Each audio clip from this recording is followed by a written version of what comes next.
Please.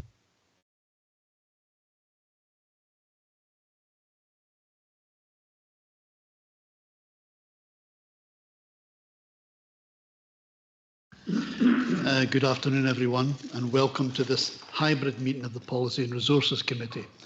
I would remind all attendees that this meeting is being recorded and webcast live on the Council's YouTube channel. I have agreed the attendance of some members remotely and would remind all remote attendees to mute their microphones when not speaking. For any members of the public watching, please note that all the public committee reports, including details of specific recommendations, are available on the Council's website. Thank you. We'll start with item 1, apologies and substitutes. Thanks, Convener. We have apologies for Councillor Shepherd, with Councillor Clark attending as substitute. Thank you. Move to item 2, declarations of interest and statements of transparency. Councillor Beattie. Thanks, Convener. Yeah, I've got a declaration, not a declaration of interest, a statement of transparency, rather, for item 12 in relation to the disposal of the municipal buildings and former access office in Brechin. I've been contacted in the past by the Men's Shed, and not only as my role as a councillor, but previously in my role as working for Murray Goujon MSP. I haven't got any financial interest in this, and I will stay in the meeting. Thank you, Councillor Beattie. Councillor Bell. Thank you. Just a statement of transparency around the same item, item 12. I've received one email about the paper and have only responded to say that the contents are noted. So likewise, I will stay in and contribute. Thank you. Thank you, Councillor Bell. Councillor Wan. On the basis of what Councillor Bell's just said, I've received an email, but I haven't made any response, so just for transparency. Councillor MacDonald. Can we just take it as read, Chair, that I think everyone's got that, so that it's a global transparency thing. We agreed? Yeah. Thank you. Okay, we'll move on to item 3. Minutes of the previous meeting. Can we agree that those are a true record? Thank you. And B. Convener, yes, I did. Sorry, I missed you there, Councillor. Attention to Clark's. There is actually a very small error in the declarations of interest. I am not a member of the Monteith Golf Committee, but the Montrose Golf Committee. But I mean, it's a tight, trivial point, but just for accuracy. Thank you for that, Councillor Duff. And with that amendment, are we happy that they're a true record? Okay, thank you. Move on to 3B, Grant Subcommittee. This is submitted for noting the minutes of the meeting. We agreed that these are true record of anyone who's on that? Agreed. Thank you. Moving on to item 4, possible exclusion of public and press. The committee will be asked to consider in terms of Standing Order 27.2 whether the public and press should be excluded during consideration of items 13 to 22, so as to avoid the disclosure of information which is exempt in terms of Part 1 of Schedule 7A to the Local Government Scotland Act 1973. Do we agree? Thank you. Next item is we actually have a deputation request received from Edward Short and Kay Matthew in relation to item 12, disposal of municipal buildings and former access office in Brechin. Mr. Short and Mrs. Matthew, the committee to consider the policy and resources report and re-evaluate the Brechin Men's Shed asset transfer. Do members agree to this request? Thank you. Mrs. Matthew and oh yeah, sorry, I should have said that under Standing Order 10.1, I propose that we hear item 12 first in the agenda, which will allow the deputation to have their say and then leave. I'm sure you don't want to listen to all the business of this committee. If you want to come forward, just to remind you, you have 10 minutes. You'll probably have been told that, depending on how you want to split it up. And whenever you're ready, can you press your... Can you hear me? Excellent, good. Right, good afternoon, Chair and committee members. Thank you for allowing the Brechin Men's Shed to present. My name is Dale Haig, and I'm going to ask you for your support on item 12, the disposal of the Brechin Municipal Building. I want you to reject the recommended sale and support or consider supporting the asset transfer request of the Brechin Men's Shed. The current report is purely focused on money, understandably, but seems to misunderstand or ignore some of the salient facts. In terms of money, the report does not make it clear we intend to gradually increase the rent, maintain a sustainable level of investment, and we'll have that supported by funding applications in line with our prudent approach to cost management. The report views the Brechin Men's Shed as a venue for hobbies and pastimes, rather than as a stable part of the Brechin community. We provide products and services supporting other organisations, and we have a vision to expand the scope, membership and capability. For example, in the last couple of months since we submitted the asset transfer, we have designed and built and delivered banisters for a local church to ensure that parishioners can access the upstairs social area. We've been working in a joint venture with the Brechin High School to build and paint nativity figures for another church's external display, the Men's Shed building life-size figures and the pupils at the school painting those figures. Working with the Brechin High School, we've been giving pupils work experience with a time-served joiner. In return, we have taken on board a disused, unwanted potter's wheel, which we are going to make available, get it reconditioned, make it available to the community. Last weekend, Brechin charity Christmas tree event. The Men's Shed, yes, took part, entered the Christmas tree, but we provided the platforming for the display to support that community group. We have an ongoing mink float build, which we are going on for the Scottish Invasive Species Initiative. And this week, we took a delivery of wood offcuts from a building firm, which they don't want, and this is in line with our need to reuse and net zero. And I think we have ongoing donations of tools and materials from local businesses. So just those half dozen examples, we are engaging. This is not hobbies and pastimes. Historical assets, the courtroom and the cells. This building has a courtroom, a late Victorian courtroom, the dock which has stairs going down to the cells underneath. This current recommendation ignores that. This current recommendation is going to do away with that. I've engaged with Museums and Galleries Scotland, the Scottish History Department at Dundee University. Both are keen to guide the Men's Shed in the restoration and the continuation of this historical asset. Both want to be kept updated, and they're very keen that we take a lead in trying to maintain and restore this time capsule, use it for educational purposes for the community, for drama purposes, potential film work. So that is a real asset, and it's totally missing from this report.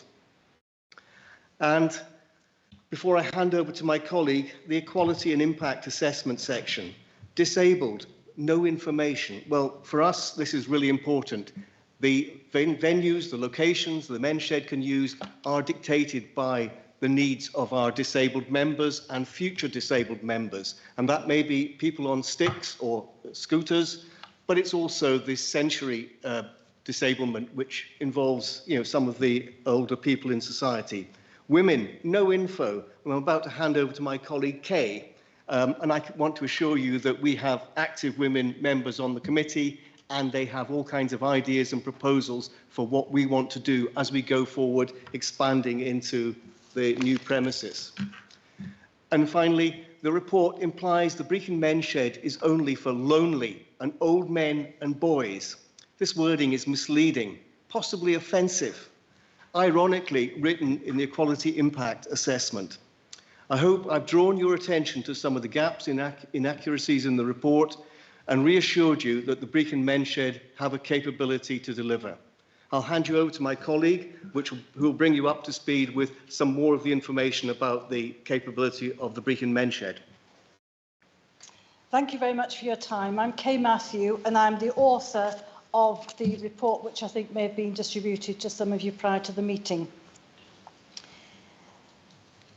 Today, I'm wearing 3 hats, and I'm very privileged to present to you an impact assessment on behalf of the Brechin Men's Shed in the event of a closure. I'm the author of this document. I'm also a registered nurse volunteer with a master's degree in public health, which focused on the Scottish policy relating to older people with a learning disability. I'm also a very proud member of the Brechin Men's Shed, and I'm known as a she-shedder. The United Kingdom Men's Shed Association has an Equality, Diversity and Inclusion Policy 2024. I do not recognise Angus Council's characterisation of a lonely man attending and socialising to share my skills and hobbies. Instead, I'm a member of a dynamic, voluntary, professional, skilled workforce who share their skills and knowledge to enhance the lives of the residents of Brechin and surrounding areas.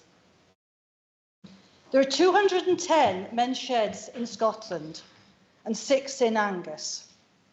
Brechin Men's Shed is over 7 years old and has fought to overcome many trials and tribulations in order to survive, and now faces one of its biggest challenges in securing permanent premises.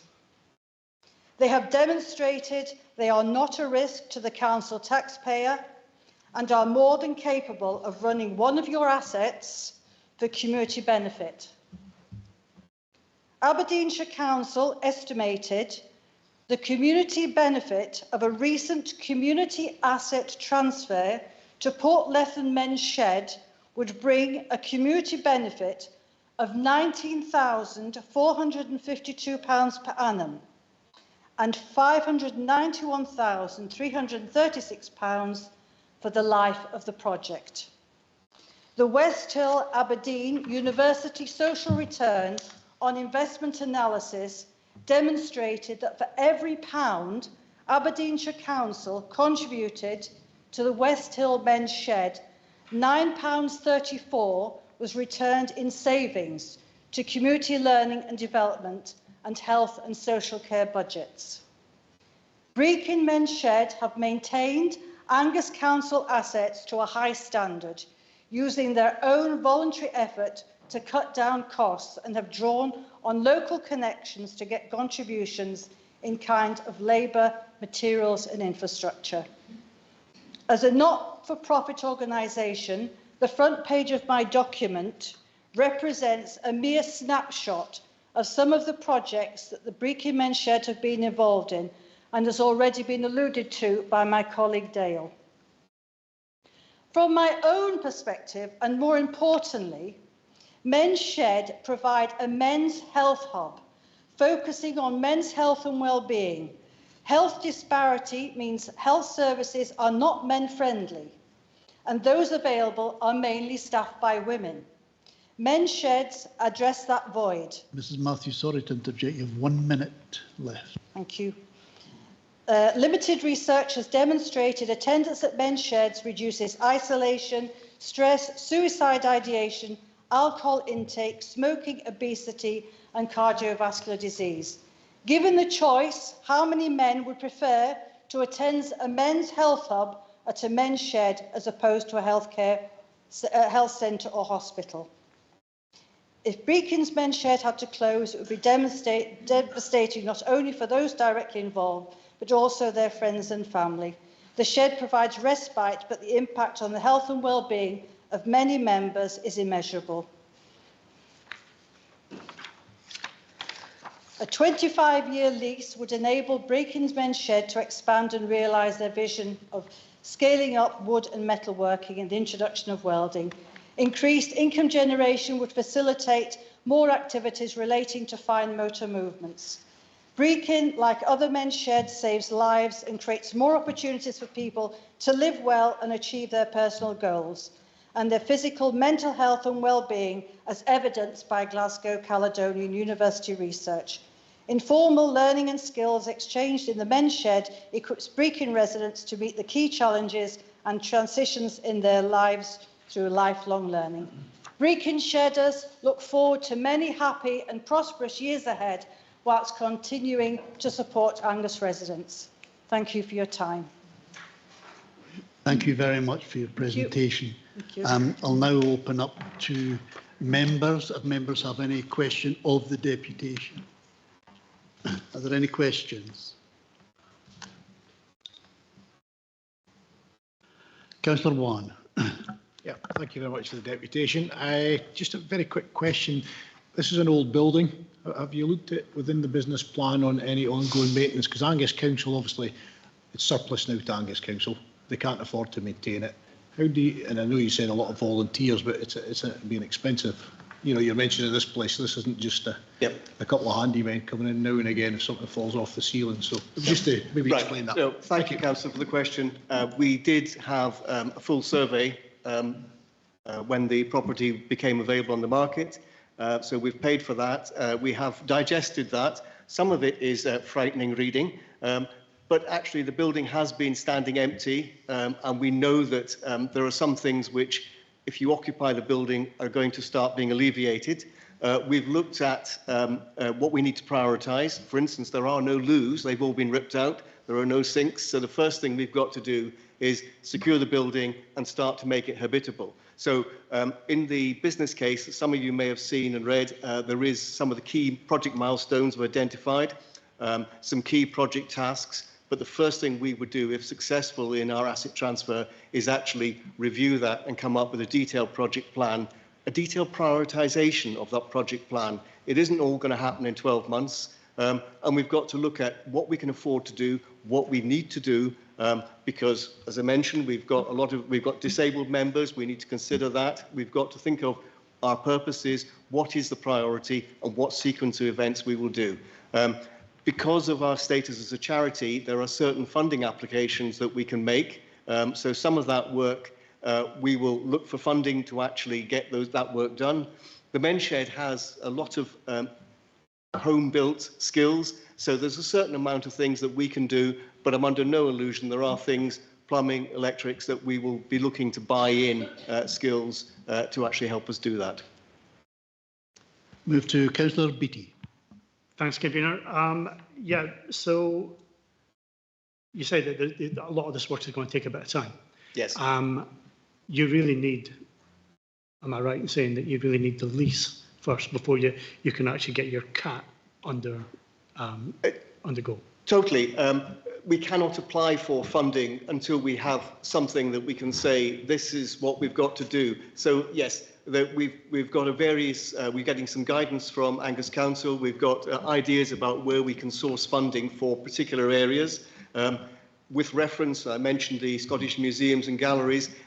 They are keen to support and guide us, probably more guide rather than support. But there are various avenues, and I think by expanding that, what do we need to do for the health and social care part of the men's shed mission? What do we want to do for, I'm passionate about history, so the history project area, got to get that going. Where can we look for funding for that?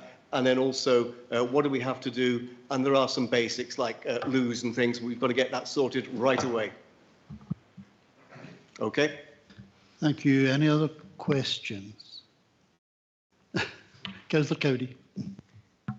Thank you. Yeah, thank you very much for the deputation. I'm not a Brechin member, obviously, so I'm not familiar with other buildings in that immediate area. So I just wondered if you, obviously in the equality impact assessment, it mentions that you could perhaps go elsewhere. And I just wondered if anything in the offering that you put forward at the minute is sort of dependent on being in that particular building. Thank you. Right. The building is actually very well positioned. It's on a street where there's a lot of pedestrian passage. It's very close to the centre of the town, and one of our missions is to be open and accessible. So an industrial park outside town is no good. I don't want you to have wheels to come to the men's shed. You can toddle in, you can come in on your Zimmer frame, whatever it is. We want to be open and accessible. So actually, what we've found, and at the moment, most of you will be aware that we have a very short-term lease on part of the premises. The footfall has been amazing since we took on that lease. We've got walk-in, I'm a walk-in member. I thought, what do these people do? And I stayed. Now, we've had a lot of people come in, and I think the lovely story I had, there was a gentleman who had all kinds of troubles in his life, but he said, I feel comfy here. You've given me a cuppa, you've sat down, you show me what you do. Now, if we were stuck out in somewhere remote, that wouldn't work. We have to be in the centre of the community so we can serve the members, but also the customers. We have a lot of people coming in, they want to recycle their furniture, they want to help with something broken. And it's almost that sort of repair shop type. And you've really got to be part of the centre of the town for that. And I hope that helps answer that question. There are no further questions. Thank you very much for your deputation. Thank you. If you could just... Oh, sorry, Councillor Speed's come in at the last minute. Councillor Speed? Yep, thank you. Thank you for your deputation. You went into good detail with regards to kind of the positive impact that you have within the community.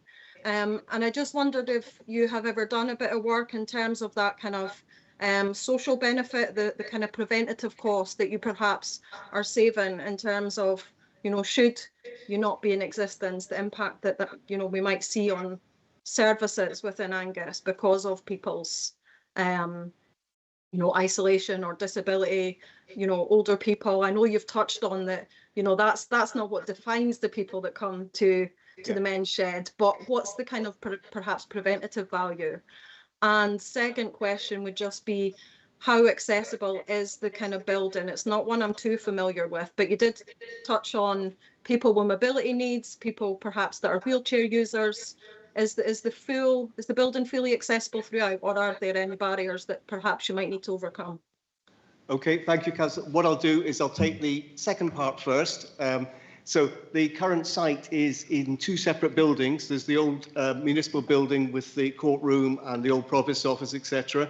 And where we are at the moment is a modern access building, a single story. Both buildings have easy access through the ground floor.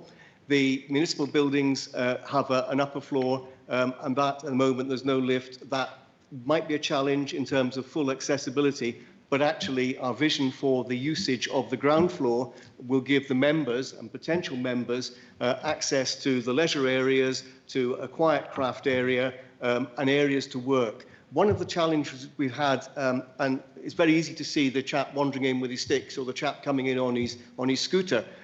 We've had people come in and they've got hearing aids. And actually, if people are working with equipment, lathes or tools, they find it's unbearable in terms of it's that sensory disabilities that can cause. Also, people who've got sort of autism or that kind of thing can get very distressed by there's too much going on. So our vision is to actually have, yes, there's got to be a workshop. Men want to do things with bits of metal and bits of wood. Ladies want to do things with bits of metal and bits of wood. But also there's got to be a quieter area for painting, for sort of other craft-type activities.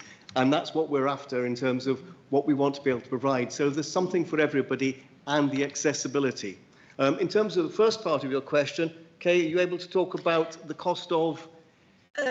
Right, in terms of social cost, the Men's Shed Association is actually an international organisation. You may not have had the time to read my report. It's an international organisation, and certainly it's very vibrant in Scotland. There is limited research, but we do have research papers that demonstrates the health improvement, and I did allude to some of that in my presentation. But as we know, measuring preventive health is very, very difficult in cost terms. Hope that answers your question. Yeah, thank you very much. Thanks. Councillor Clark. Thank you, Convener. A wee bit late in the day, but I hope it's worth it. I'm really fair chuffed to hear this. It's just right up my street. And I'm thinking in terms of, you often, when you hear other people speaking, that's when you come across a question that you've never really thought about. but I'm thinking in terms, my background is community learning. So I was used to working with people of different ages. You spoke about young people, and I'm thinking about mentorship and buddying and all that sort of thing, which is clear you're doing that. And I'm just thinking about, I'm hardly expecting you to do a TikTok presentation, but when we go on places like Homes Under the Hammer, these are the kind of things that people are looking at. You mentioned repair shop. So they are. They're seeing this. This is great for net zero, whether we want to admit it or not. So I'm just thinking, would you take the opportunity to maybe put a wee presentation together and offer it to somebody, like a TV programme? Because I think that's where we sometimes have to go. Yeah. But, you know, as far as that's concerned, I'll put that to one side for a minute, Convener, if you don't mind. So that's the question. And if I can be indulged for a minute, please. I think if we purport to be interested in people's mental health, if we ever say these things and really mean it, we'll have to be a lot more innovative. I've got experience in end sheds, got one in Forfar, and I can see the nomadic presence that they had to have for years before they actually got into a proper building. And I've seen the kind of things they've done, including a skip. So to me, whether or not I'm making any declaration or not, I'm not doing that. But I want to say to you that if we really are serious about that, we have to take up, we have to go into the voluntary sector for a start. Yes. That's where things are, and they're real, and try and help them. So I have to end, Convener, by saying more power to your elbow. Thank you very much. Thank you. Thank you for that, Councillor Clark. We'll go back to your first part, which was the actual question. It's actually a question. Okay. Yeah, no problem. The men's shed in Brechin, and men's shed, but it's open to anybody over the age of 18. And we are very inclusive. And my experience since I walked through the door, there are people from all walks of life or former walks of life, and they're all mucking in together. And I think if you read Kay's report, there's a phrase in there that is fascinating. Men actually talk shoulder to shoulder, not face to face. And it's actually by working together on a project, and whether it's making banisters for a church or things, it's actually doing things together. Men actually talk and open up, and I think that's I suppose it's an informal, it's below the table level value that this is bringing to these guys. They're working together, or these guys and girls working together on this. And I think it's those projects that will add in the value. And yet, clearly, the men's shed is actually contributing to the community and doing tangible things for schools, for other voluntary sector organisations, for parts of the health service. All kinds of things are going on. So, yes, I think it is really important. It's really important that for the mental health, the physical health, and just the community, that this carries on. Thank you for that. We'll bring in Councillor Doran.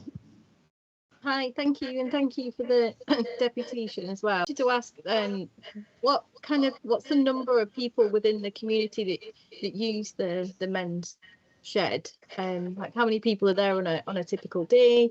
And yeah, what's the kind of number of people who use it? Brechin Men's Shed has, I believe, 48 people. Certainly earlier this year, when I wrote the business case, we have actually taken on 13 new members across the last few months because of our position, because of our accessibility. And in terms of how many attend on a daily basis, well, at the moment we are open 3 days a week. We're looking to expand that, but obviously you've got to look at security, key holders, etc., and health and safety. But health and safety also comes into it in terms of actually how many people can work in a confined space. One of the challenges we've got is we have a great working area, but you can't have people operating machinery on top of each other. We have to give them space. So I think taking on the asset transfer will give us a lot more space so that we can have a better social coffee bar area, but also space to work, and space to work safely with machinery or with paints, etc. And that's what we're looking to do. I would say that at the moment there's probably 12 people in the workshop at a time, which is probably all we can take. We also need to consider things like loos. How many people can you have in a workshop or an office per loo, etc. And at the moment, I think we are sort of at our limit. Again, if we take on the asset transfer, one of the first things we're going to do is put in more loos and disabled loos to make sure that everybody can be involved and share time with us at the Brecon Men's Shed. I hope, Councillor, that answers the question. Okay, thank you very much. I don't see any other questions. Thank you for your presentation. Thank you. Thank you, Chair. Thank you, Committee. We will now move to the actual report, and Graham Daly's presenting the report.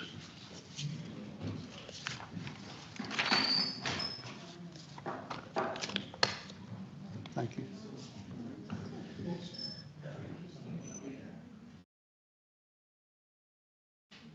Yeah. Do you? Oh. Yeah, there's.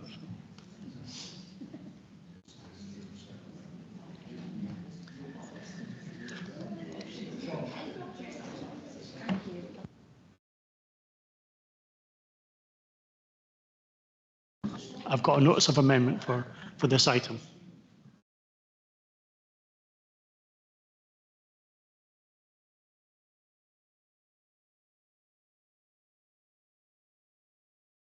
Thank you for that. It's noted. Mr. Daly. Thank you.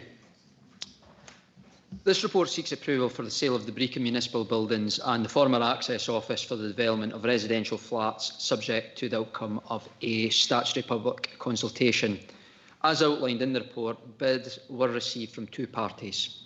One of these, as we are aware, was the Brecon's Men's Shed, which currently occupies the former Access Office under a short-term lease. The group were advised that any lease would be temporary, pending a decision on the future of the property as a whole.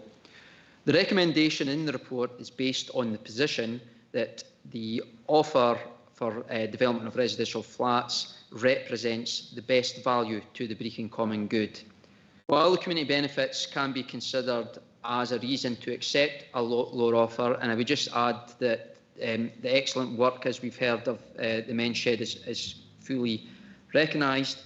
In this case, the financial disparity between the bids was assessed as too significant to justify accepting the lower offer. I would highlight that in addition to the loss of the £95,000 capital receipt, the offer from the Men's Shed would require Brecon Common Good to retain substantial liability for maintaining the property in a wind and watertight condition. Again, I would draw members' attention to the risk section of the report, which highlights that the retaining ownership could result in repair and maintenance costs of estimated of around £150,000 over the next 2 to 3 years, with further costs over the duration of the 25-year lease requested. So I would just emphasise it's just a factor that needs to be considered. I would update that the 3 local elected members were consulted and asked for their views on the report's recommendation. 2 members expressed their agreement with the recommendation after further clarifications on key points, while 1 member expressed the view that the Men's Shed offer should be accepted. And I would just finally just say that obviously a major concern is the future accommodation for the Men's Shed, and officers of the council would endeavour to engage with the group and provide assistance as far as possible to help identify a suitable alternative location to support the Men's Shed into the future. Thank you, Chair. Thank you, Mr. Daly. I'll now open up to questions only at this point. No comments. Yeah, Councillor Beattie. I thought that the notice of amendment, the amendment should be read now rather than after questions. I'll just check that. Questions first, I'm advised. Okay. Did you have a question, Councillor Beattie? No. Not yet. Okay. We have Councillor Cheap online. Yes, thanks, Convener. Yeah, I'd like to seek clarification on what Mr. Daly said about the ongoing costs of the next 2 to 3 years when he's mentioning potentially between 100 and 150,000 pounds.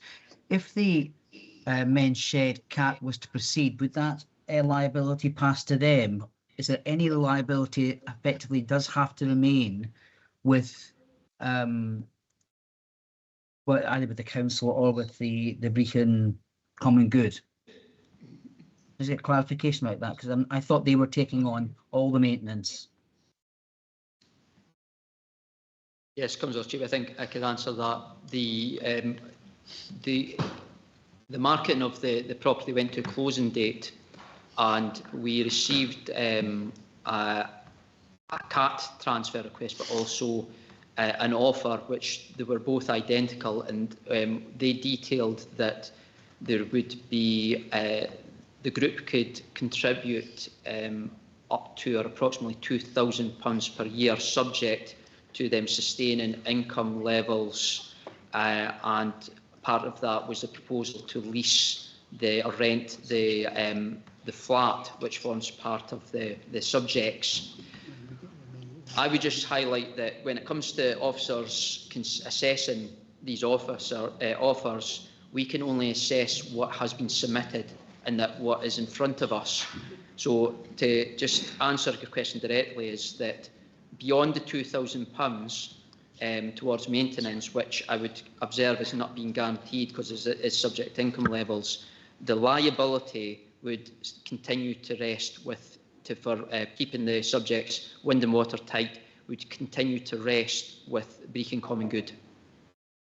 I hope that clarifies matters. So I can come back, Convener. No, I'm not. It doesn't. What I'm trying to find out exactly is, regardless of the levels of income that the men's shed might get if the CAT proceeds, and if it goes ahead, does the actual liability for all repairs not transfer to them? No.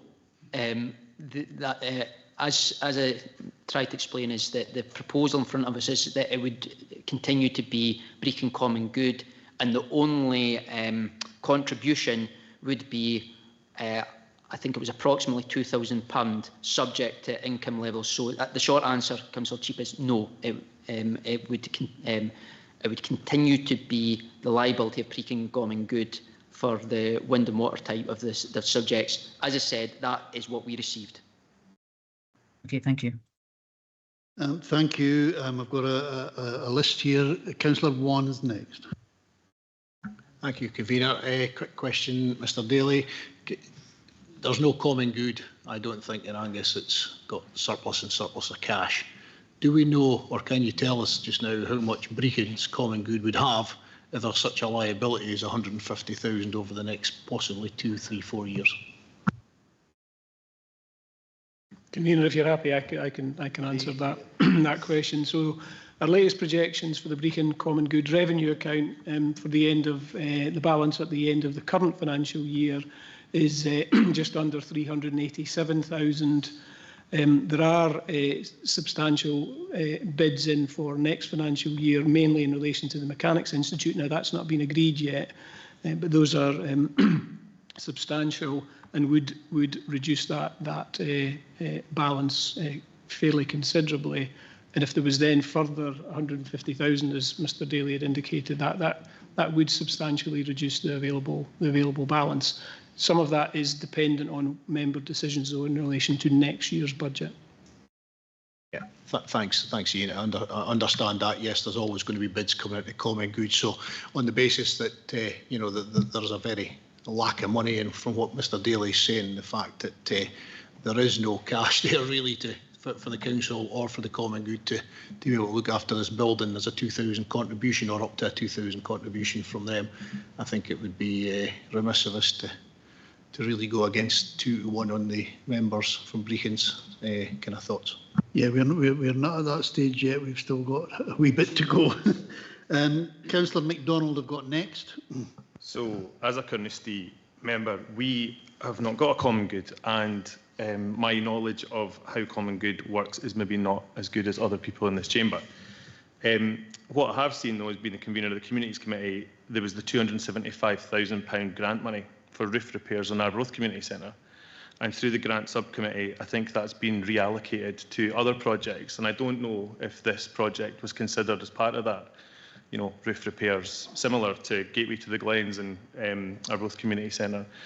Does Common Good have a problem when it comes to attracting grant money like this? And if the men's shed are to be given the opportunity to live in the building, so to speak, would they have the facility to use our officers to look for grant funding that's similar to these projects in this paper, or find their own through their own networks? Yes, if officers would support men's sheds or any group in terms of potential sources of funding, and in the event men's shed were to continue the building, that's certainly something we could do. My observation would be, obviously there's no guarantee of that being successful, and coming back to, from a procedural perspective, this property was declared surplus, and as officers we've assessed it in the bids that we've received, and as it stands there isn't any grant offer to support the men's shed staying, so hence the recommendation. But to answer the question, is officers would support men's shed or any other group in terms of potentially accessing external funding. Thank you, Mr. Date. Yeah, come back. So because of the definition of this being surplus, that it wouldn't have been considered for roof repairs like the other projects that were detailed in the UK government's levelling up cash. It's the definition of that. So we've got a scenario where we're being presented with the papers as they are on the basis that it could cost us this much money, but what we're not being availed of in the papers is the ability of the group, if they were to take the building on, to secure cash through either funding that comes into the council from the Scottish or UK governments or external grants. That's right, yeah? Yes, there will be a major financial liability for the future if we retain this building, but there is, again, apology if I'm repeating myself, but there is no guarantee of future funding, so we can only assess it on the bids that we received. So yes, we could be hypothetically, if the men's shed or any other group were using that building, they could potentially access external funding, but as I said, procedurally we are assessing the bids received. Thank you. I'll move now to Councillor Doran. Thank you. This might be quite a challenging to answer, because I just wondered about the risk of the offer that has been put in by the person who wishes to purchase the property, because I understand from the report that the intention is to convert it to residential use. I just wonder how secure that offer is based on the residential use. I'm not a Brechin member. I'm also not. I come from Montefieth, so we also don't have an kind of common good fund. So again, maybe not as familiar with working with common good as other councillors are. But I just wanted to know about the risk, if there's any risk relating to that, with the intention of converting it to residential use. They understand it is a historical property. Graham?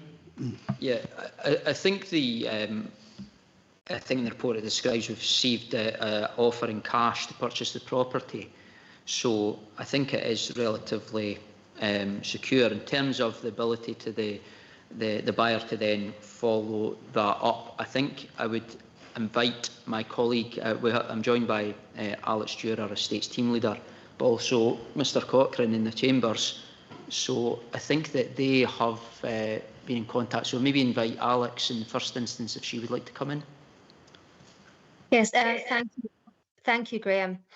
I am aware that the purchaser, the bidder, the potential purchaser for this property, Mr. Wood, has recently purchased and redeveloped other property in the area for residential purposes. So he's not like a first timer at this. He is experienced in doing this. So he's done this successfully. I think it's an adjoining property. Thank you. We will now move to Councillor Beattie. Thank you, Convener. This may be a question for Ian, actually. What's the rate of income to Brecon Common Good compared with the rate of expenditure on Brecon Common Good? Because I know that we don't get a lot of rent in for a lot of our properties.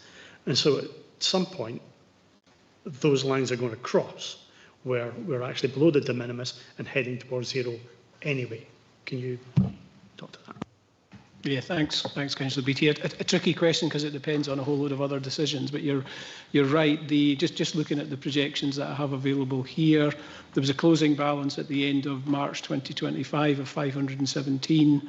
Our latest projection at the end of this year is 387. Then that would go up to 428 into the following year if there were no other expenditure items agreed, but we know that that won't be the case because there is a 3-year asset maintenance schedule that I mentioned, and the big element on that is the proposed investment in relation to the Mechanics Institute, amongst other things. So there is it's difficult to say what the kind of rate of income is. Just looking back the last couple of years, the expenditure has outstripped the income by a fair distance, actually, depending on the nature of the one-off projects and investments. So it is very, very much dependent on what levels of works are done relative to the income. The income's a bit more stable. The spend can vary quite considerably, but we have been reducing the value of the fund over a period of time is probably the best way to describe that. And the future, I mean, the first call for any available revenues for the common good is to maintain the assets of the common good. Thanks, Ian.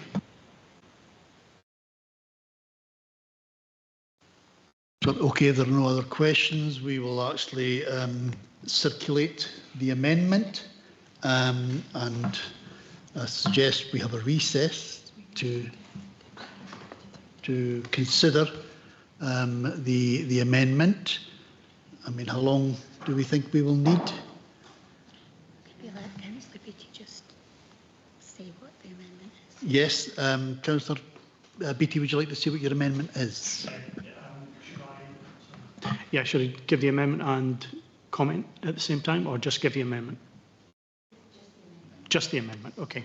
So the amendment is that the council accepts the main shed offer to lease the entire property for 25 years at an initial rent of £800 per annum, subject to 1, agreeing standard Angus Council lease heads of terms with the service leader assets, and 2, the outcome of the consultation under Section 104 of the Community Empowerment Act 2015, with members noting that the Brecon Common Good will be fully responsible for maintaining the premises in a wind and watertight condition, and the main shed proposed to spend up to £2,000 per annum on internal repairs and maintenance, depending on their maintaining current income levels and a proposed sublet of flat that forms part of the subjects.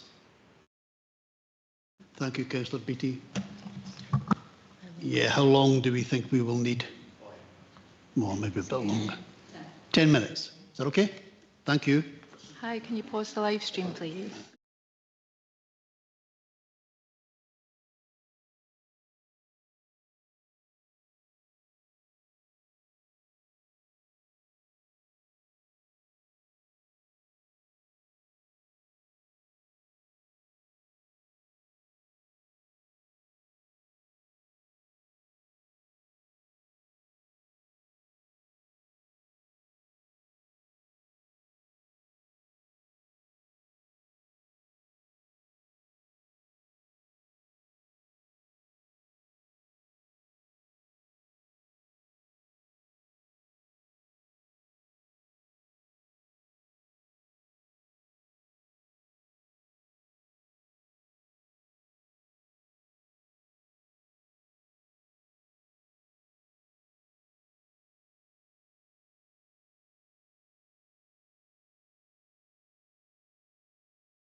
please.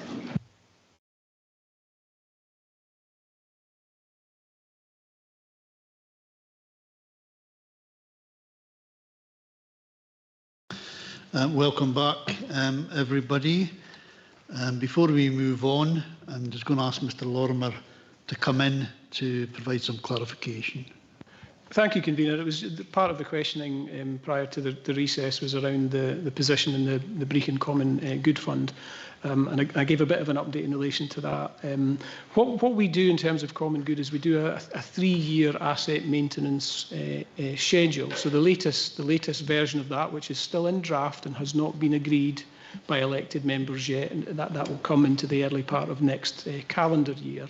But the latest maintenance schedule for the Brecon Common Good, covering that 3-year period, 26-27 to 28-29, has within it proposals of 129,000 of spend next year, 66,000 of spend the following year, and 140,000 of spend in the third year on a variety of buildings, mainly the Mechanics Institute and the Brecon City Hall, which are also Brecon Common Good assets.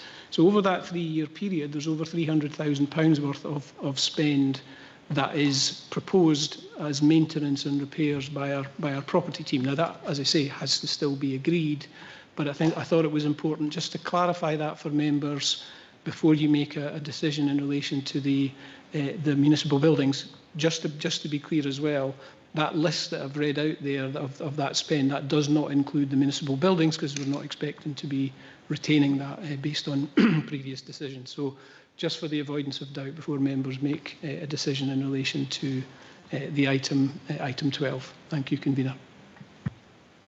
Thank you. And with that, I'll move to comments. Do we have comments? Councillor Beattie. Thank you, Convener. So thanks for listening to my amendment. We've had plans from the men shed, what they do currently and what they want to do, and expand their thing much wider. They currently have, well, they would have no home in Brecon. We know that their plans include meeting rooms, an art room, a galley area, social room, local history room, welding room, and their own business office and premises. Right? I mean, they've even got a period courtroom, as they mentioned, and which could be used as multi-purpose. I mean, just a couple of weekends ago, I attended their event at Angus Book Fair, trial by jury. It was a sellout in the George Hotel, and that's where the audience were presented with the evidence of a true court case, and they're asked to reach a verdict. But imagine if that was actually heard in a proper period courtroom. This is the sort of thing that they could actually do to generate income for the men's shed. Now, we've had a generous offer of £95,000 to convert the building into a few flats. It's a good thing for the Common Good Fund. It doesn't really address any sort of housing crisis we might have, because we've got other sites in Brecon that can provide a larger number of housing units. So this offer, if we accept that offer, it wouldn't actually benefit the common good of the people of Brecon. Once again, the men's shed would be without a home, unlike their counterparts elsewhere. Now, when you speak to people in Brecon, they'll ask, why do things always get removed from Brecon? Well, it certainly feels like that this is the case now. We're faced with this again, but again, this time we have an opportunity to address this. Now, I know that since I've been aware of the men's shed, and it said 7 years, they've struggled to find the premises, and the Angus Council have been unable to identify something suitable in that time, and I can't see that changing. There are still no premises that they could move into, otherwise they would have already done so. Ideally, the men's shed would move into a purpose-built facility, perhaps joining up with other community groups in a multi-purpose building similar to what now exists in Moneyfeith. But I can't see that happening anytime soon. We have a council plan which at its heart, literally when you read the plan, it says putting people first. It doesn't say putting old buildings first. Right? The plan talks about reducing inequalities in our communities, creating opportunities for people to live well and achieve their personal goals, and also in improving their physical, mental health, well-being, and reducing social isolation into that. That is worth more to me than a single capital receipt in my book. Okay? What the men's shed are asking for is an investment, not just in the current membership, but in every future member. So my amendment speaks to all of that, and I would ask members to support my amendment and the people of Brecon. Thank you, Councillor Beattie. We now have Councillor Gavin Nicholl. Thank you, Convener. The Brecon Men's Shed is a great, fantastic organisation, and they help in the area with health and well-being for in the community. Unfortunately, this contract and the condition of the building is unsuitable, I would say, for the Men's Shed and the common good, Brecon Common Good, as both cannot afford to keep the building wind and watertight. And I would unfortunately have to agree with the officers and put the property up for sale. Thank you, Councillor Nicholl. Okay, are there any other comments before we move? Do we need a seconder? Sorry, hang on a moment. I've got Councillor Cheap. Yeah, thanks, Convener. It's a difficult one, this one, in that I compare this to Carnoustie Men's Shed, who took on a community asset transfer of the Panmure Centre in Carnoustie and are doing great success with it. They, however, took it on lock, stock and barrel, and it's been their own liability to maintain the building for wind and water tightness and upgrade security and never mind internal fittings.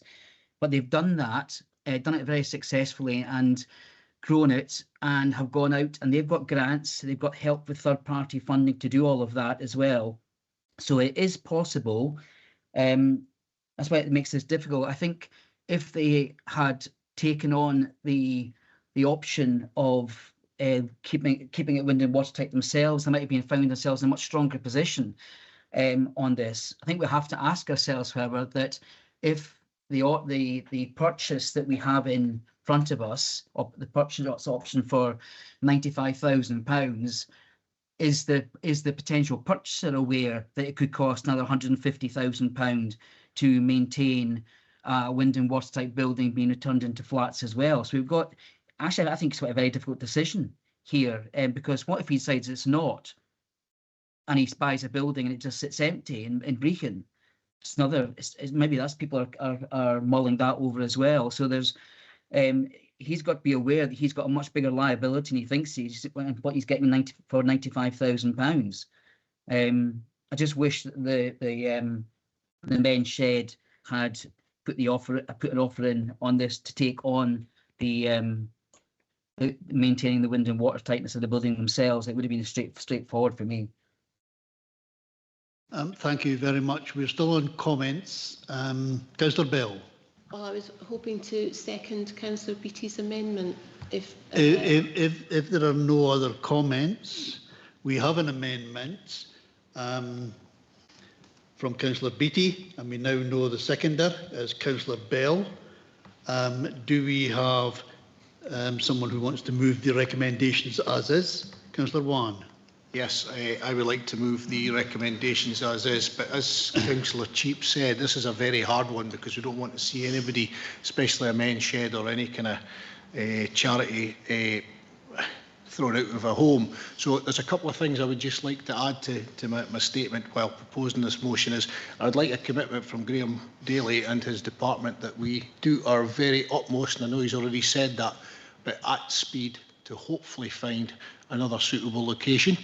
I'd also like some kind of commitment, and this is probably having to come from maybe the Brecon councillors, that the £3,500 that they've spent on evaluation is somehow recompensed, because I believe they were asked to go and do that, which is necessary. I understand that, whether that's out of common good or from the money that comes in from the sale. And I would also like just further assurances that we really do everything for the Men's Shed, because I'm quite torn here. I'm not a Brecon member, I am an Arbroath member. I am speaking on behalf of one of the Brecon members that's not available because she's not on P&R. So really I'm looking for some kind of sympathy here from Angus Council to try and move them on to someplace else that's suitable. Thank you. And the seconder? Councillor Gavin Nicholl.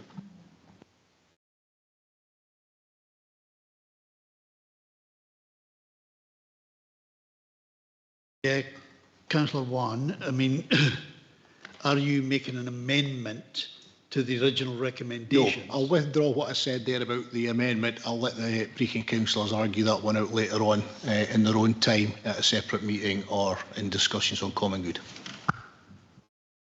Thank you very much. Okay, I think now we will move to a vote. Thank you, Convener. So the motion by Councillor Wan, seconded by Councillor Nicholl, is to agree the recommendations as outlined in the report. The amendment by Councillor Beattie, seconded by Councillor Bell, is as circulated to members. We now vote motion or amendment. Convener. Motion. Councillor Wan. Motion. Councillor Beattie. Amendment. Councillor Bell. Amendment. Councillor Cheap. Amendment.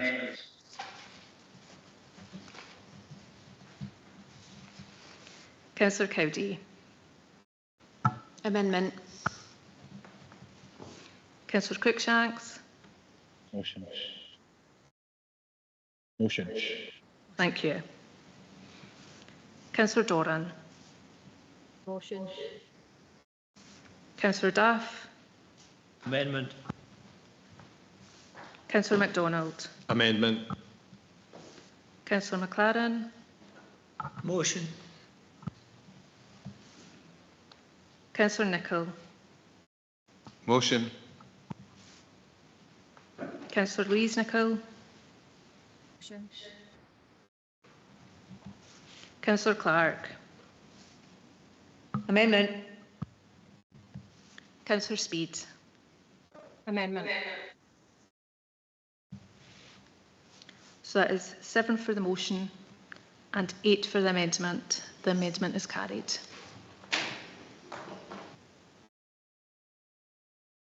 Councillor Bell. Thank you. I wondered if I could say something. I didn't get a chance to talk to my seconding of the amendment. Well, is there any point that we've now made a decision? Well, I would just like to reflect that on the back of that decision, and I'm really grateful for the support for the amendment, that I do think that this decision is giving us the opportunity to apply a health and all policies approach and to take a preventative and population health approach to how we support our communities and support the health and wellbeing agenda for not just Brecon, but for the whole of Angus and our citizens. I think this is really important. It needs to be about more than buildings and getting a quick cash return. I think the long-term, meaningful, productive, sustainable use of this as a main shed is definitely the way forward, and I really value our third sector. So all good luck to you. I hope you make a great success of it. Thank you. Thank you very much.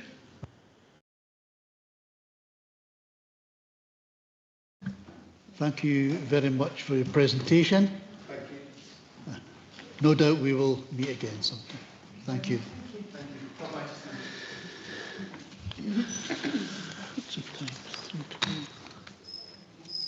That takes us back to the agenda, item 5, Capital Monitoring General Fund Capital Programme 25-26, and we have Mr. Lorimer presenting.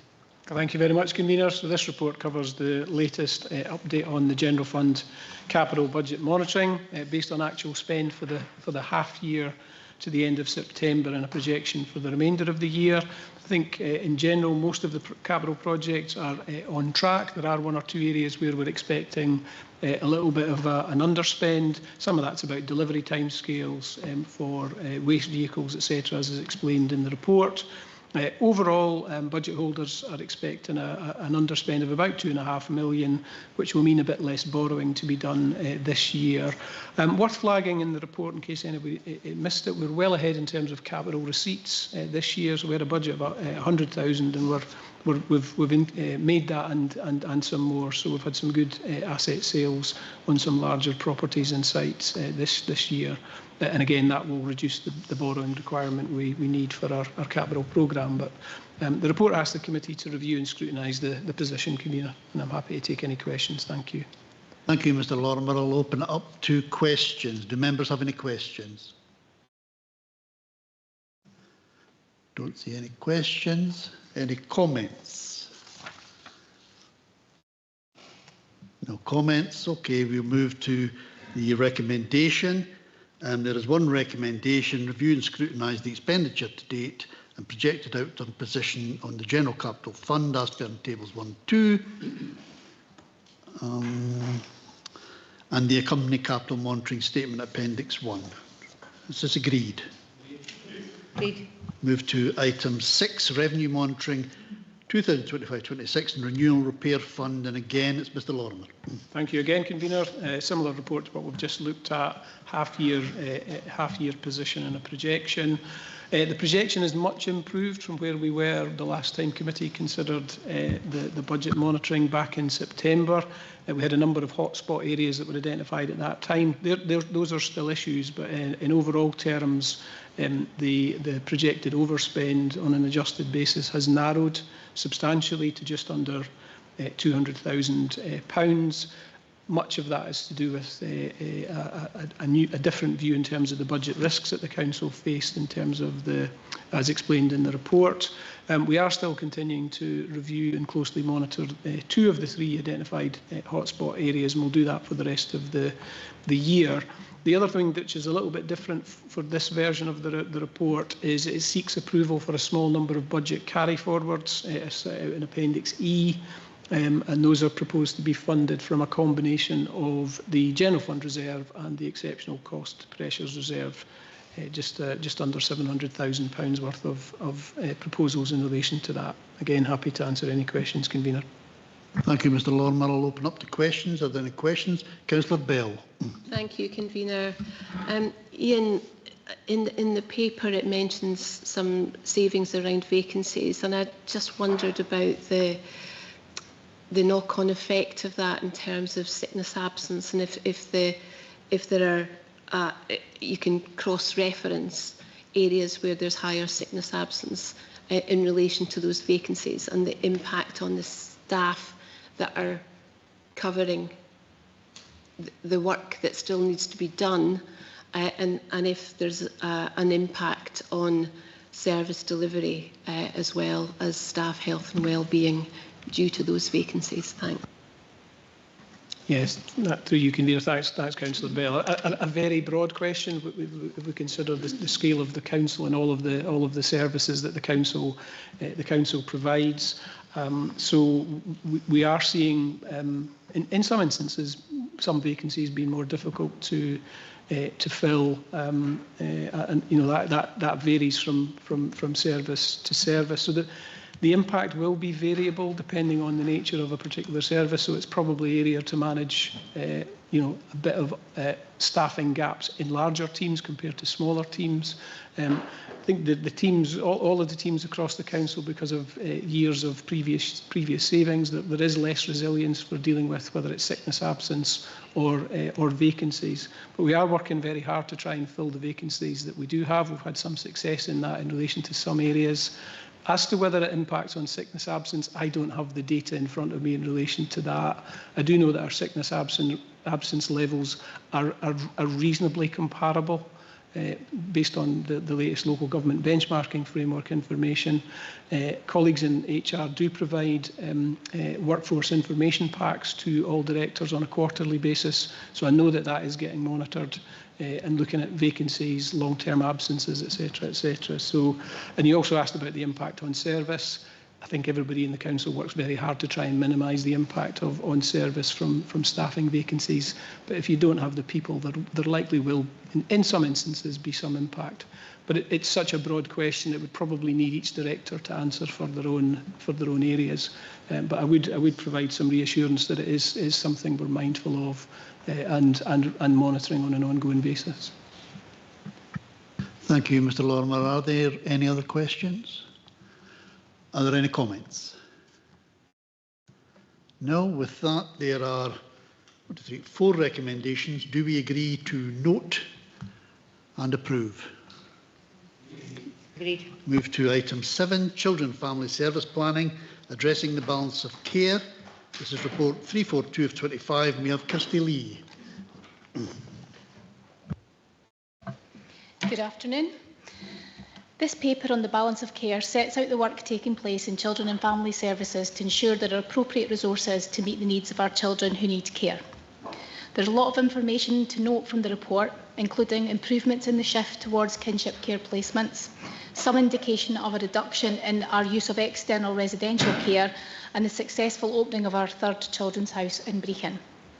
However, there remain significant pressures in the number of children who need care, in the escalating costs of care placements, and the distance that we continue to need to place children out with Angus in both fostering and residential care places. Over the next few years, we will continue to strengthen community supports for children to enable them to stay at home with their families where that's safe to do so. Further support family-based care and partner with external providers to grow our placement capacity in the local area.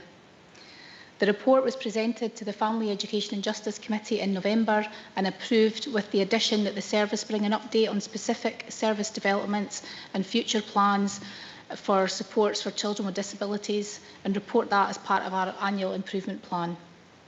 I therefore recommend that members note the content of the report on the balance of care and agree that we do not proceed to build a fourth children's house, rather that we focus on the developments referenced in the report to continue to address the care issues that we have. Happy to take questions. Thank you very much. I'll move to members. Are there any questions on this report? No questions, are there? Any, excuse me. Sorry, any comments? Councillor Bell. Thank you. Just to say, having seen this at Family Education and Justice, I don't have any questions, but I do want to say it's catching, convener, tickle in my throat now. I do want to say it's really good to see the extra kinship care, particularly, and also the success of the new Brechin house, which is a fantastic resource. And I'm really looking forward to seeing how that benefits the young people that go through its doors. And congratulations to everyone for pulling that off. Thanks. Thank you very much for that, Councillor. Are any other comments? Councillor Clark. Thanks again, convener. And on page 72, Kirsty, just as we come down to 3, now there was a very sad report on Radio Scotland today that you probably were aware, maybe not. But when we speak about a youngster going completely off the rails, and he'd been fine in an adopted living family. And part of it was because that the particular local authority has since apologised, because, you know, I used to work for Homestat. You've got to be very, very careful what you let out there, and there was things let out. So, and looking at your support team, the new adolescent intensive support team, that's a big in there, launched earlier, and what it was going to provide. Now, I don't sit on this. I don't sit on family and education now, and I don't sit on this. But for me, this is so warming and comforting for me, for my background and young people and families. So, congratulations again. Thank you, Councillor Clark. If there are no other comments, we'll move to the recommendations. There are 3. Do we agree to note and agree? Thank you very much. Moving to item 8. Scottish Government consultation compulsory purchase reform in Scotland, and we have Alison Watson. Thank you, convener. This report seeks approval of a proposed response to the Scottish Government consultation on compulsory purchase reform in Scotland. The consultation seeks views on reforming the current system to make it simpler, more streamlined and fairer for all parties. The proposed response has been compiled by relevant officers, including input from legal services and the Council's Chief Planning Officer. I would highlight that the proposed response to question 43 in Appendix 1 has not been completed on the version that's been shared with yourselves, and should read as above at question 42 and outlined in the consultation document. So just to clarify that error.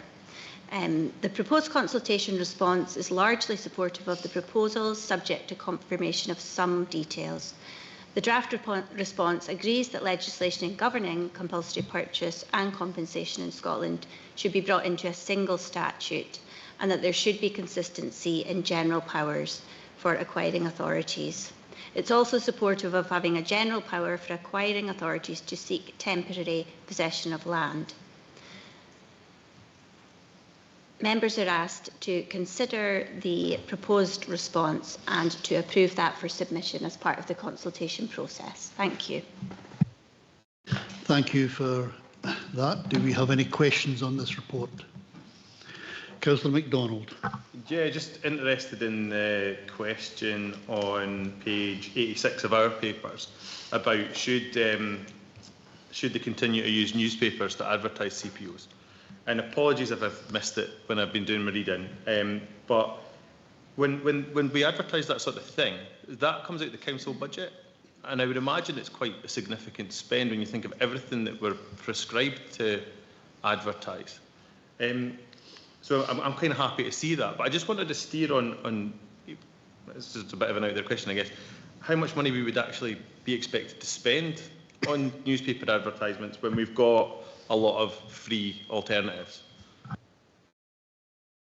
Thank you, Councillor MacDonald. And I do not know the exact detail in relation to that, but I do know that the Improvement Service and Solace, part of the work they've been doing, looking at amending legislation across, everything that applies in Scotland, is very much focused on that in relation to all the legislation. So everything that requires newspaper notices, and that has been flagged as part of feedback from local authorities, because it is a huge amount of expenditure, and whilst I don't have the figure, it certainly is, a costly requirement. So certainly looking at tools where that can be done online is preferable. Thank you. I'll bring in Councillor Cheap. Yeah, thanks, Councillor Convener. My question really was on question 65 in here. I did struggle way through all of this, and I think quite a few people will actually have been found it quite difficult to understand all of this. It's not a natural territory for us. But question 65, it's just the question of what's meant by equivalence here. Sorry, my report's running about all over the place. I'm trying to stop it.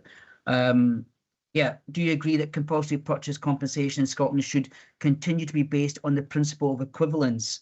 And just says yes. It'd be quite useful if somebody could explain what's meant by that. And secondly, I think question 106 on here, just go to find that again. Yeah, should local authorities be able to instruct the sale of a property without permission from the property owner? Please explain your reason. We've just said yes. So we'd like to get, that's something that hasn't been, they haven't explained any reason for that answer, but just like to understand about the equivalence first, maybe address that question, the answer to 106 as well. Thank you, Councillor Cheap. Unfortunately, I do not know the answer to that. I can certainly find out, speak to our planning colleagues and come back to you, because they weren't able to come to the meeting today. If that's okay, we can confirm to members at that and question 106 as well. Is that okay, Councillor Cheap? Yeah, sure. Okay. Bring in Councillor Duff. Yeah, thanks, Convener. Yeah, I tried to plough through this report, but I got to the point where I realised I didn't understand the questions. So I've got a general question, really. This consultation is about the mechanism for CPOs. It's not extending the scope of CPOs, is that right? Because there was lots of talk about extending a compulsory purchase on perhaps land or properties that somebody is allowing to go derelict and isn't prepared to put them on the market. There's no change in the scope. Thank you, Convener. No, that's correct, Councillor Duff. It's looking at the mechanism, the legislation, and that is the purpose. And also just, I suppose, following comments, obviously we're conscious that we've brought this to members and it is very technical, and there is a delegation to officers to submit consultation responses where these relate to operational matters, but we felt that there is also a policy element to it, and that's why we brought it to members today, just I'm not expecting you to have understood everything within it, but just to have brought it to members for oversight. Thank you. Okay, thank you very much. I don't see any other hands, so we'll move to comments. Are there any comments on this report?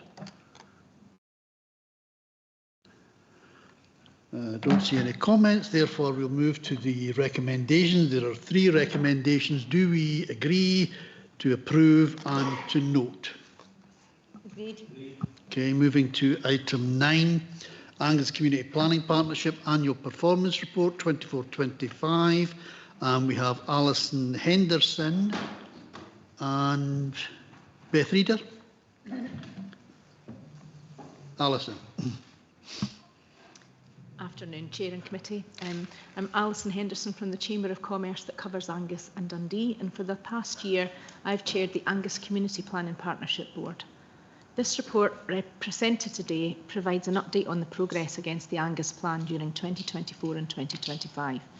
This annual performance report for 24-25 highlights the progress, achievements and ongoing ambitions of the Angus Community Planning Partnership over the past year. Despite a challenging environment shaped by the cost of living crisis, public sector reform and the drive for sustainable growth, our commitment to making Angus a great place to live, work and visit remains at the heart of all we do.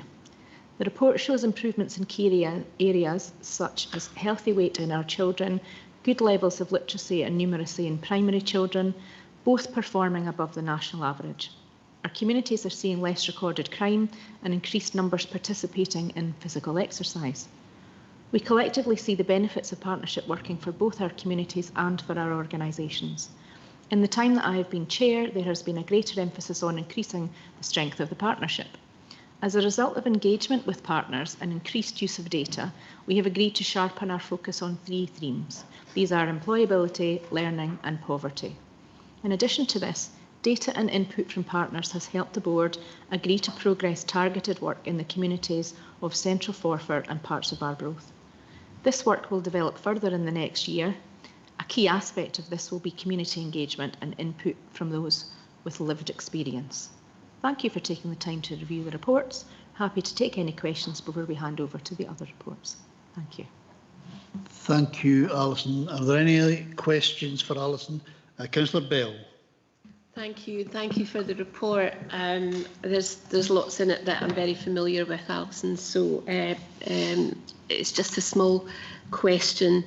On page 122 in the performance indicators table, there's a line that, in fact, the bottom line, proportion of people earning less than living wage, and it's currently, well, 23-24 was 14.5%, 24-25 was 20.2%, and the target is outlined as 25%. I'm not quite understanding that. And also on page 162, there's a similar indicator, but they don't match up. And I just wondered if that was deliberate, a typo, or there's something sitting behind it that I'm not aware of. Thanks. Alison? Thank you. I'm going to hope that somebody with a better understanding of the statistics, like Audrey or Claire, has the answer to that. I'm happy to look at that, Councillor Bell. I would need to check with the local employee partnership on their statistics they gave us. So if I can do that and get back to you, that'd be great. Thank you. Any other questions from members for Alison? No? Okay, then we'll move on to, is it Beth? Thank you. So I'm covering Appendix 2 of the report. Thank you, Convener and Chair. I'm delighted to present our Local Child Poverty Action Progress Report for 24-25, which begins on page 138 of the combined papers. Our Bright Future sits within the overall framework of the Community Planning Partnership, and our plan focuses on the 3 main drivers of child poverty: the cost of living, income from social security, and income from employment. The strength of our group lies in the partnership working, which is embedded through a range of statutory and non-statutory service providers. Pages 142 to 144 set out some key facts and figures in the latest report, including specific data for the 6 family types who are prioritised for support nationally. As a group, we're working on strengthening our use of data to improve targeting of services and reaching those who need us the most. The full report detailed from page 145 onwards outlines all the work undertaken by the partners in Our Bright Futures. We have a diverse group with representation from colleagues in housing, the NHS, transport, education, the third sector and the fire service. And the range of members is a key strength as identified in our recent self-assessment exercise. Finally, on page 163, we detail the work being undertaken in the current reporting year. And the key element of this is the refresh of our plan for 2026 onwards, which will be aligned with the priorities of the wider CPP, Integrated Children's Services Partnership and the Local Employability Partnership. The aim is to show greater cohesion across our strategic planning framework with a small set of shared priorities to deliver the best possible outcome for Angus's children. Thank you. Thank you, Beth. Questions? Councillor MacDonald. Thank you, Chair. On page 142 of the papers, I suppose it's more just to highlight it as well, but the question around the child payment, we've got a lower uptake of children in Angus getting the Scottish child payment. So I just wondered what plans we had afoot to try and make sure that everybody that is entitled to that can get it. Thank you for the question.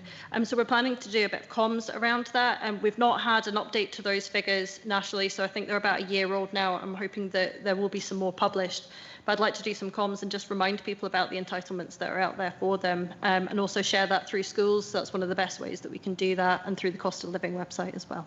Thank you. Thank you. If there are no other questions, we'll move to Audrey Meahy. Oh, excuse me, Audrey, I've just noticed that Councillor Cruikshank has his hands up. Thanks, Convener. Yeah, so my question is quite similar to Councillor MacDonald's. I just want to know, you said that we're contacting parents through schools, is that right? So we're contacting every parent who could potentially take up the Scottish Child Payment, is that right? Through you, Convener. Thank you for the question. So we haven't done that yet, just to clarify, but we plan to do some comms after the upcoming holidays. We can do that in a range of ways. We may engage with schools to ask about the most appropriate way to share that information, but the information's out there online as well, so we're likely to share via the website too. Thank you. Thank you.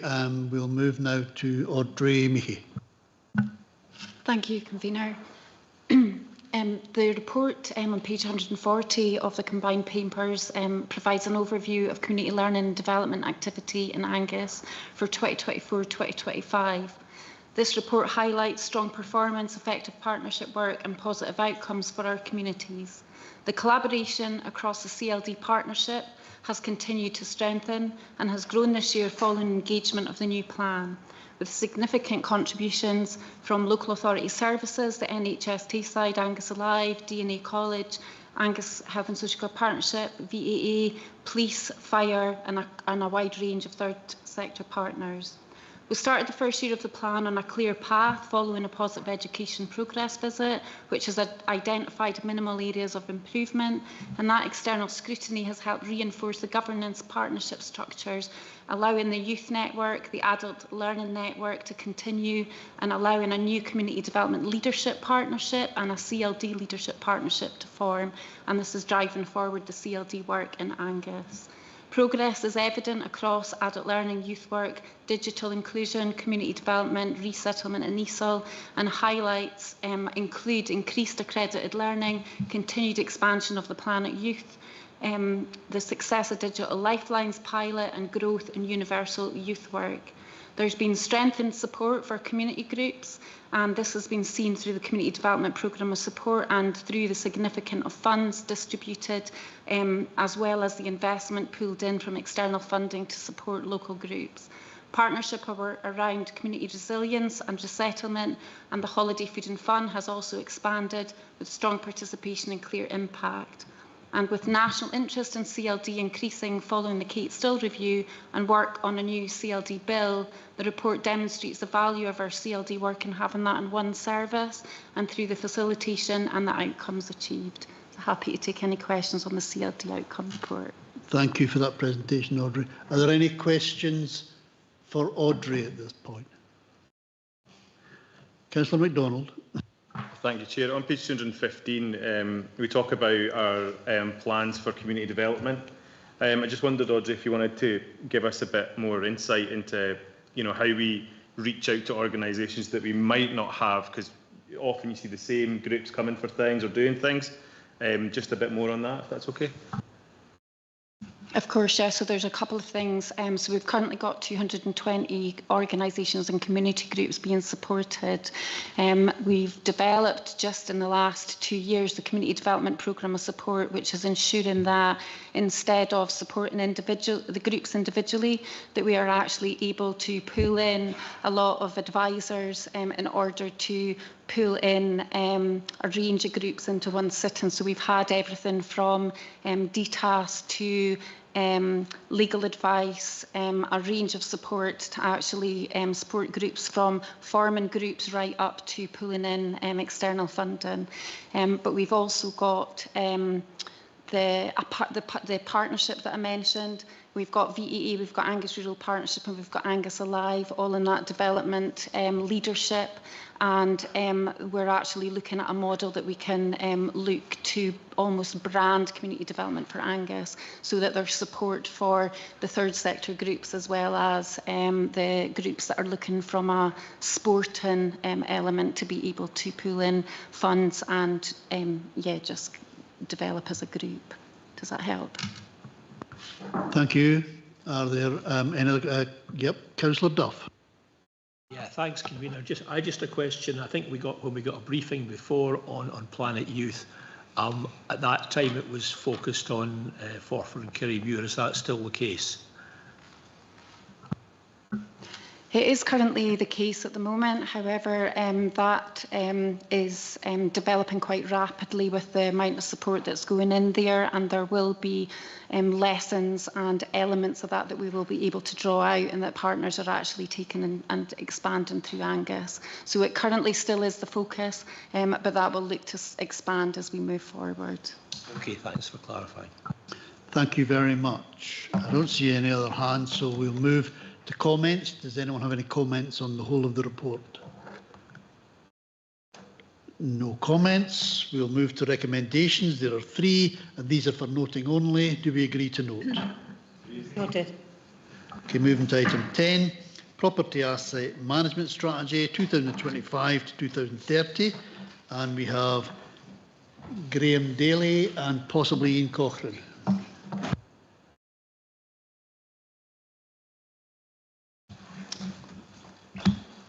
Thank you, Chair.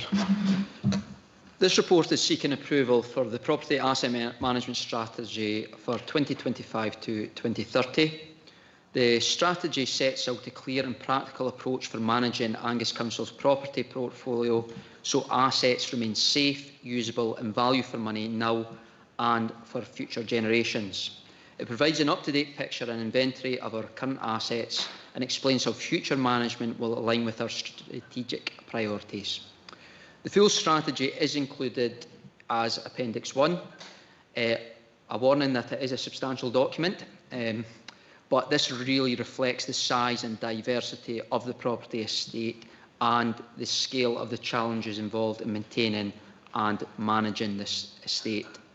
I am joined by Ian Cochrane, our Interim Service Leader for Assets and the lead author of the strategy, who is best placed to respond to any questions you may have regarding the contents of the strategy. Thank you. Thank you, Graham. I'll now open up to members. Do we have any questions on this report? Councillor Bell.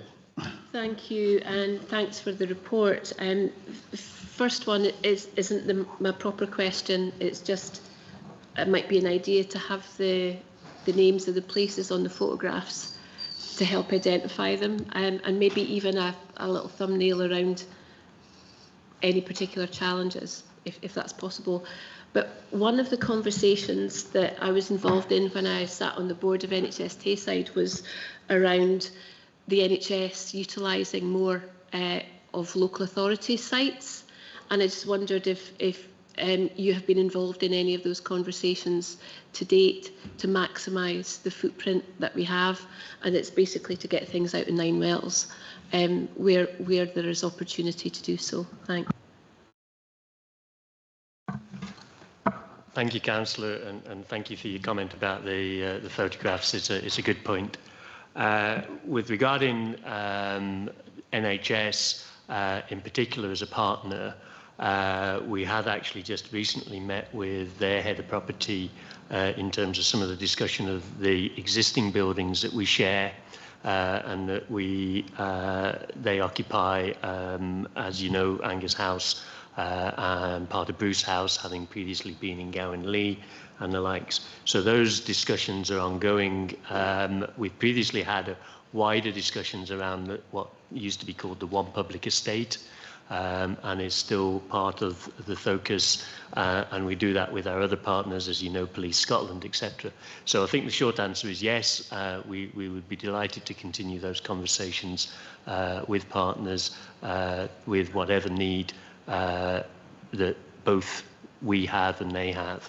And actually I'll add that I got my flu vaccination in Montrose Road Centre the other day, which again is one of the properties that NHS are currently leasing from us. So yeah, we'll continue that work. Thank you. Thank you for that. Are there any further questions? Councillor MacDonald.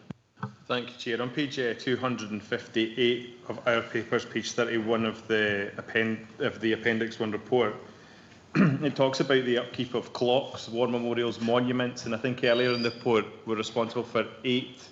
It says no roofless churches, which I'm not sure. I take it as just an old church that's not got a roof. But in that it says that the revenue, it's held within the other services revenue budget, and it's been reduced from £48,000 and not allowing sort of substantial repairs for these things. I'm just sort of wondering, given kind of what we've already been talking about today as well, about where those sort of liabilities sit in our sort of hierarchy. You know, if we're responsible for listed buildings, but we haven't got budgets for them, am I just sort of picking this up incorrectly, or are we actually super reliant on the common good budgets to sort of mitigate some of the works we've got in there? Because obviously some of these will be common good, I guess, and some of them won't be. Sorry, it's a bit scrambled, but it's just the way it sort of come to me. Thanks. If I could try and reflect that back, we have a number of historic buildings. We're sat in one right now. This one is common good, but we do have a number which are not common good and which are therefore maintained from the general fund. The general fund includes, as you said, picked out there, the budget for clocks and war memorials. It's probably true to say that those budgets have not kept up with inflation over the years, and we have a substantial backlog of maintenance. That's a challenge that we continue to try and obviously deal with the priorities as they come forward. But right now, you know, we could easily, I think we've seen through the Angus Public Infrastructure Fund how quick and easy it was to come forward with a significant number of projects that needed funding, and we have on our list around £15 million worth of backlog of maintenance.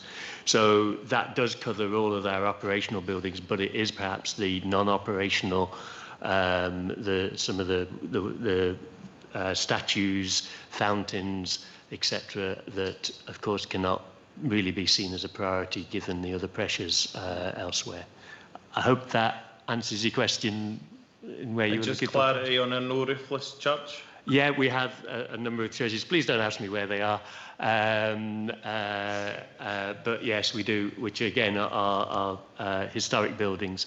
But yes, clearly we're not going to put the roofs back on either because we don't have that funding. Thank you for that. Are there any further questions? No? Any comments on this report? Councillor Duff. Yeah, thanks, Convener. Yeah, I'd just like to say a thank you and Cochrane for the report. I think it is a very comprehensive report, a lot of information there, a lot of things some of us had forgotten about, but it's good to have it all there in one place. Clearly we have a lot of very, very old buildings with a big maintenance burden. We've talked about some earlier in the meeting, but yeah, I thought it's a good report, and it's fair to say we have come quite a long way. We have rationalised our property significantly over the last 10 years. I suspect there's more to come, but yeah, I think it's a really good report. Thanks for that. And Councillor MacDonald. Yeah, just to flag up for our massive audience watching on YouTube that on page 21 of the appendix 248 of our papers, just highlights the energy costs increase that the council's faced. You know, when we're talking about setting budgets going forward, it's often inflation that gets lost in the sort of messaging, because you know you see the inflation rate and it doesn't show the graph really. But 92.3% cost increase since 2015, 10 years.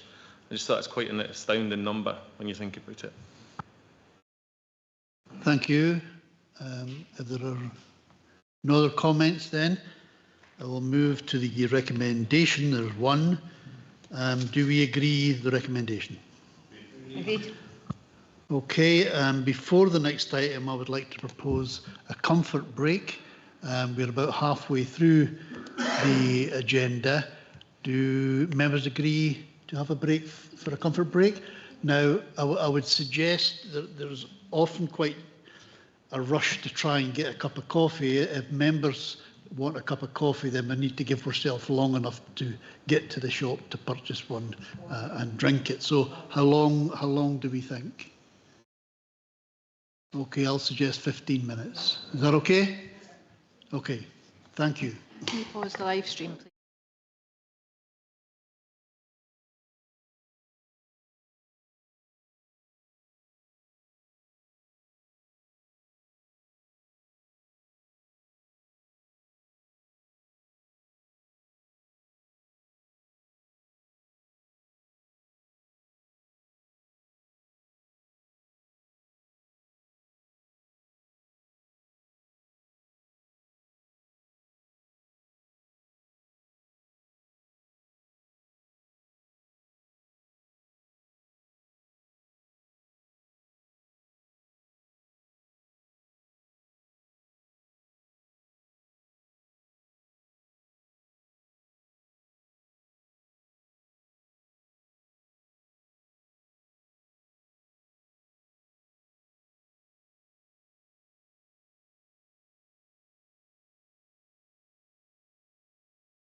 Welcome, welcome back, everyone.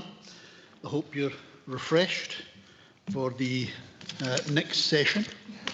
We are now on to item 11, which is Brechin Leisure Centre and former Pipe Band Hall, Inchpark, Brechin. And we have Graham Daly, who's going to talk to this report. Thank you. This report seeks approval for the demolition of the former Brechin Leisure Centre and removal of its AstroTurf pitch. It also proposes the option of retaining the storage building, commonly referred to as the Pipe Band Hall, and transferring ownership to the City of Brechin Pipe Band is explored. This follows a public consultation that ran for 8 weeks, ending on the 19th of September of this year. A total of 18 objections were received. These objections all related solely to the proposal to demolish the storage building. The Pipe Band wishes to resume use of the storage building and has confirmed that it has been raising funds to undertake refitting works to restore the building to its former use as the Pipe Band Hall. As members will be aware, due to its location, the building remains at risk of future flood damage. The Pipe Band is aware of this and have advised they will be prepared for such events. They intend to make the building resilient so that any future flooding does not result in significant losses and the building can be returned to use quickly. It is proposed that we explore the option of transferring the storage building for a negotiated disposal to the Pipe Band, with a proposed deadline for transfer by autumn 2026. This deadline ensures that a decision on the transfer is made before the demolition of the leisure centre works proceed. I would like to draw members' attention and ask that they note that the proposal is to transfer ownership so that the future liabilities for the building would rest with the Pipe Band. A further report will be brought to committees regarding the final terms of the transfer and ownership arrangements.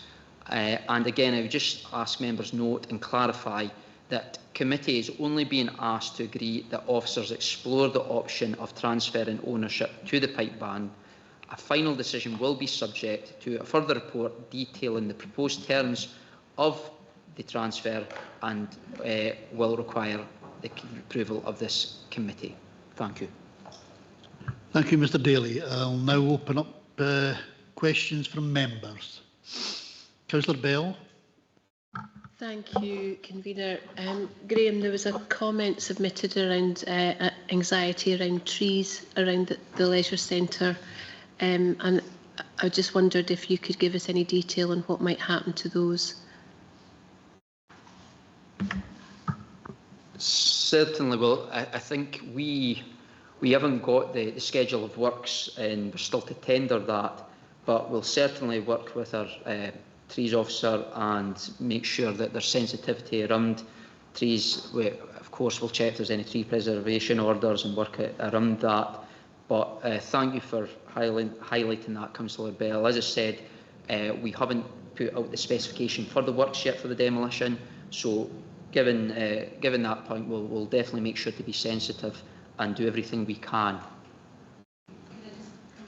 Yeah, come back. Just obviously trees are really great in terms of absorbing water, but I absolutely get the residents' anxiety around them toppling over. So it might be that there's additional planting that could be installed. Thank you. I'll now bring in Councillor Doran. Yeah, thank you. I'm pleased to kind of see the report around the retaining of the Pipe Band building. But I just wanted to ask, because we've made an early decision earlier today, which was a big one for the Brechin Common Good Fund. Is there anything that we should bear in mind on this decision based on the fact that we made the other decision earlier against the recommendations that were put forward? Just kind of about any kind of additional financial risk that we need to take into account that might not have been detailed in this report because the other decision hadn't been made yet. Thanks. Mr. Daly. I think I would draw an important difference between the report we considered earlier in that what we're proposing is a negotiated disposal of the asset and transfer of ownership. So this would mean that the future liabilities would rest with the City of Brecon pipe band, as opposed to the report we heard earlier where the future liabilities still rest with the Brecon Common Good. And as stated in the report, the exact terms of the disposal, the negotiated disposal, are to be determined, and we'll continue our engagement with the Pipe Band Hall, provided members agree that today. And we will bring a report back that gives members full sight of the detail in terms of the negotiated position that we seek. And finally, just to repeat, is that we have put a deadline on this because we are conscious that this can't go on forever, for want of a better expression, because we don't want to be in a position where we are bringing demolition in for the other parts while this is ongoing. We do need to have a deadline where we say, well, if we haven't reached a negotiated position, we do need to proceed with the demolition so that we're not facing the cost of mobilising twice. I hope that makes sense. Thank you. Thank you. I'll bring in Councillor Cowdery. Thank you very much. Yeah, it's similar to Councillor Bell's point, but it was just relating to the grassland area that will be created. Could we just get some assurance that we'll be factoring in native biodiversity and using local suppliers for the provision of that seed, for example, wherever possible? I appreciate that's a little bit further down the line, but if you could just give me a similar assurance you did to Councillor Bell, thank you. Yes, I think the best I could just give you assurance is I think it's a valid point, and whether it's our own park service who seed or whether it's included in the contract, I will make a note that when we're specifying that, we are do what we can within reason to make sure that we do native species in terms of the planting. Okay. Thank you. Any other questions? Councillor Wan. Just a very quick question, Mr. Daly. It's on this the paddling pool.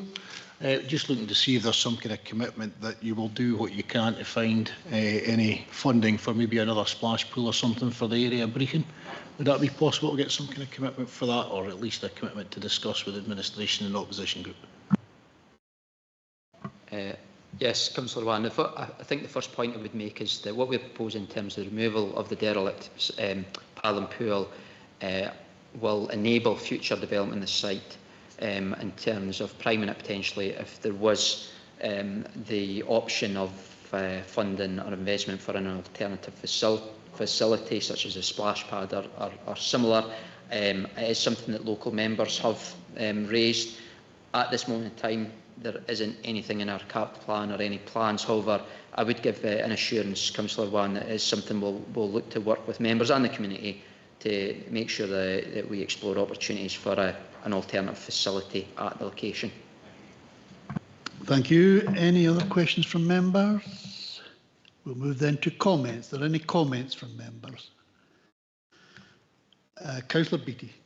Yeah, just one comment. It's good that we've got the Pipe Band Hall in this report, and I'm looking forward to the future report as well. It's just to raise my concern that I just hope the pipe band aren't taking on more than they can handle for the future. But I'm sure they will be quite happy to fill us in with more information when the next report comes along. Thank you, Councillor Beattie. Any other comments before we move to the recommendations? No? Okay, there are two recommendations. Do we agree the recommendations? Thank you very much. Item 13 is next item, but these are exempt items. We've agreed to stop the live stream. So if we could do that.